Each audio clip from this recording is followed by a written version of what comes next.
You know what really sucks in the morning? Coming to make a piece of toast and the toaster oven's dead. It's not the outlet or anything. I already checked that. That's working fine. So I guess off to the bench we go to see if we're going to be able to get this thing working or if it's going to have to be replaced. It just doesn't end around here, man. Alright, here we go. So I've given it a bit of a preliminary cleaning just because there was a bunch of crumbs and stuff, you know, that kind of accumulates in the bottom there. And of course, you know, it's been fairly well used, so it doesn't look the greatest anyways.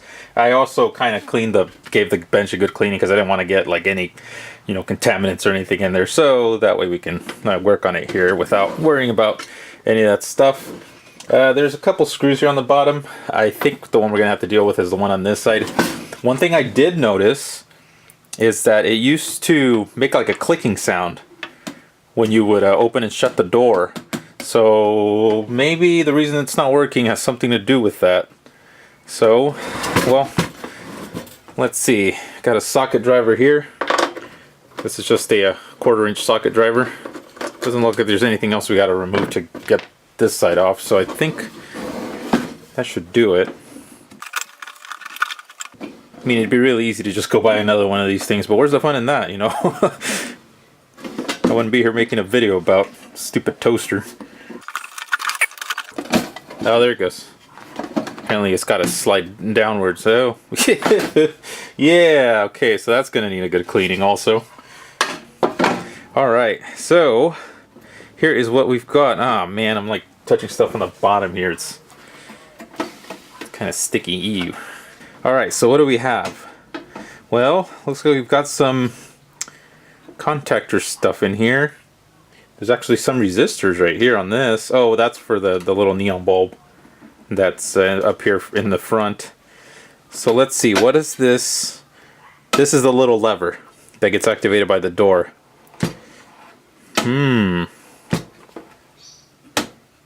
I can already see the problem. Looks like this contact on the top here might not be making very good contact. Either that one or the one in the back. Not entirely sure. Of course, never work on one of these things and sticking your hand in there if this thing is plugged in. No, no, big no, no. You can see I have it unplugged, so safety first. This little covered area down here with this, looks like fiberglass material. Looks like it might be some sort of a bimetallic plate. As you rotate the knob here for how dark you want your toast, it moves that piece right there kind of back and forth.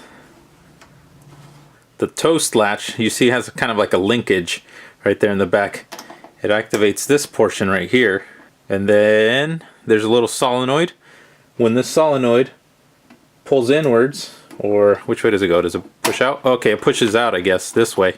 That's when it releases the latch there. So this whole assembly back here appears to be an interlock switch of sorts. So the power comes in through here, goes to those two contacts, and when the door is open, the two contacts are lifted, and it doesn't let any power flow through any of these like rigid wires here to all this stuff right here in the front. So that's going to be our problem right there. There's a much closer look at those contacts there. You can see when the door gets open, it's supposed to lift them up so they don't make contact, and then once you put it back, it allows it to make contact again. But the one in the back looks fairly crusty there. Look, it's been getting a little too warm or something. That one right there. The only problem with all this stuff is that it looks like it's been welded together, like that there. You can see where it's been like spot welded right there. So none of this stuff is gonna like easily come out any sort of way. There's like no cables in here at all or anything, you know, that's like say screwed down or whatever.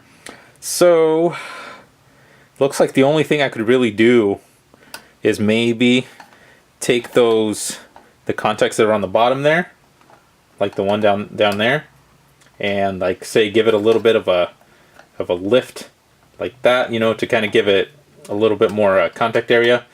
Do that for the one in the back over here.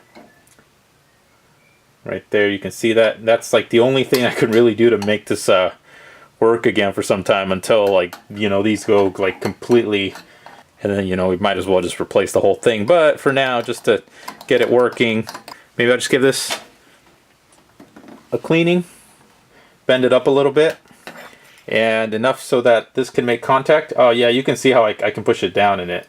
It can move a little bit. You see that? There. So, yep, pretty sure that that's the problem right there.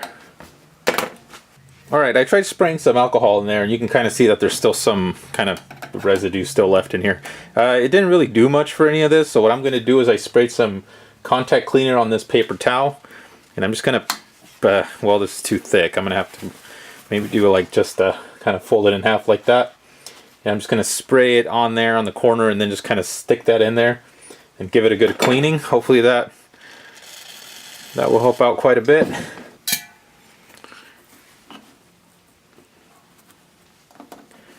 Wow, you can see that. Quite a bit of crud in there.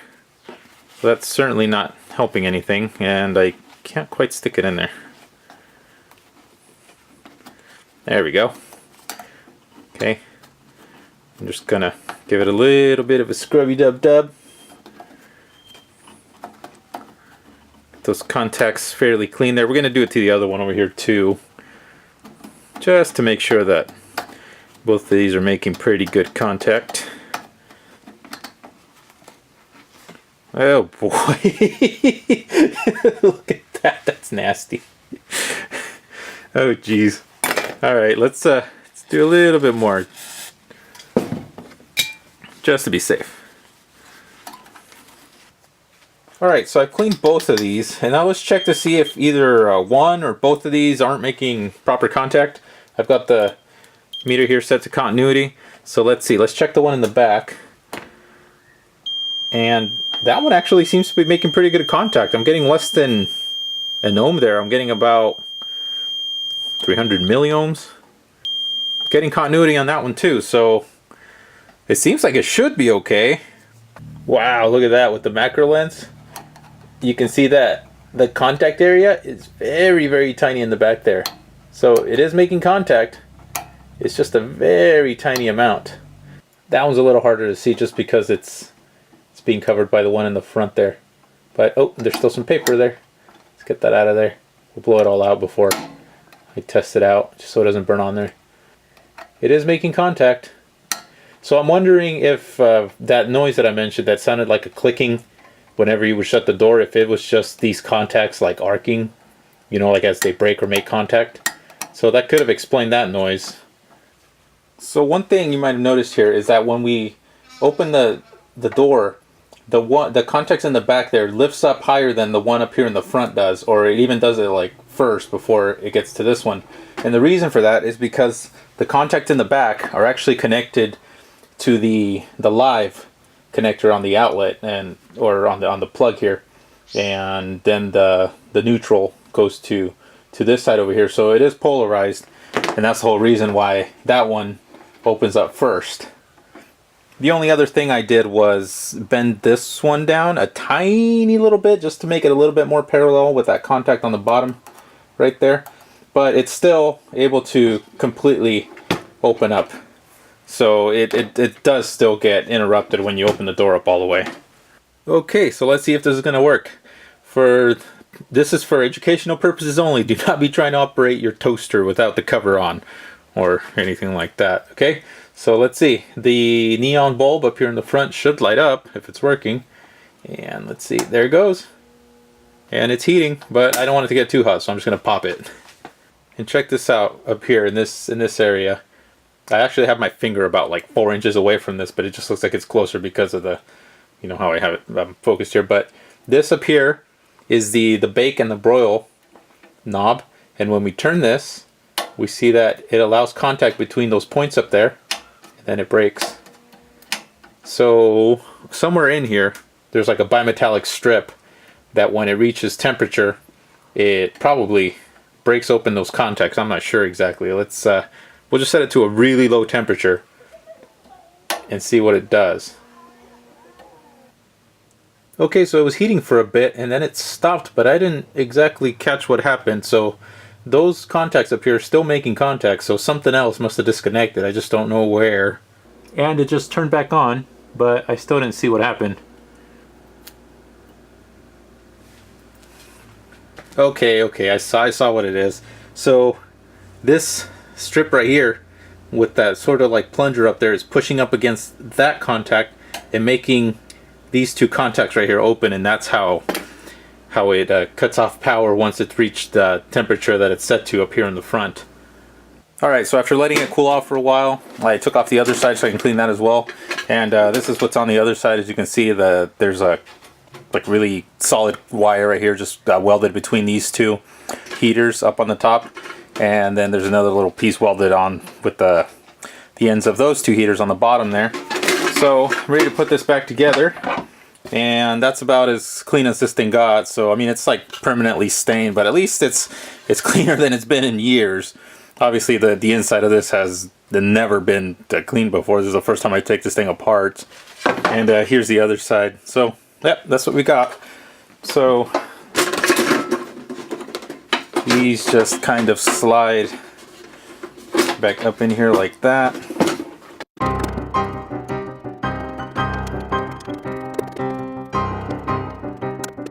Yeah, I did got to make sure to put that pin back into that hole where it goes in, because I was having a little trouble there, but that's what was holding it back. Now I can just put the screw back on.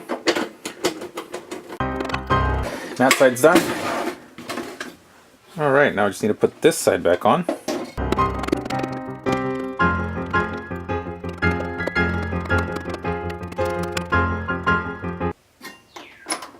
And there we go, good as new.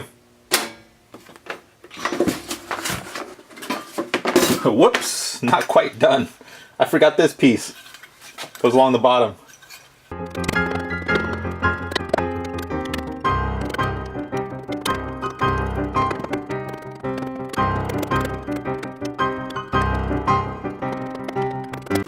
Now we're done. Nope, I left that little piece sticking out right there. It was supposed to go over that.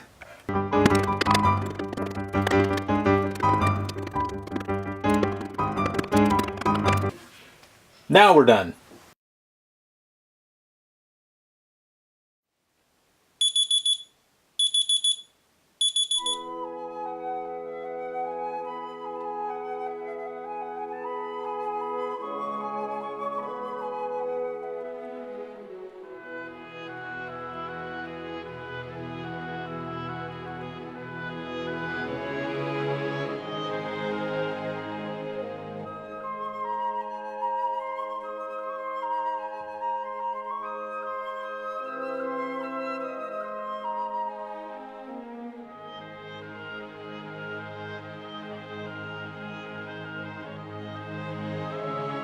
Toasty!